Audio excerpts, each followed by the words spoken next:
పెద్దచెర్లపల్లి railway station కొత్తగా పడ్డది, చూడండి ఎలా పడ్డదో. సూపర్ ఉంది ఫ్రెండ్స్. ఇది అసలు పెద్దచెర్లపల్లి ఇంత దూరంగా డెవలప్ అయిందని ఎక్స్పెక్ట్ చేయాలి.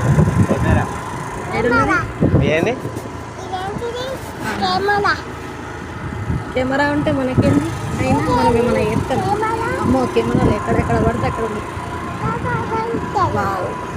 బాగుంది ఫ్రెండ్స్. ఇంకొంచెం అక్కడ వేయడం కూడా చూపిస్తా. అసలు లోపలికి వెళ్ళి చూడొచ్చా లేదా? లోపలికి వెళ్ళి చూడడానికి ఉంటుంది. ఎంట్రీ బంద్ చేసి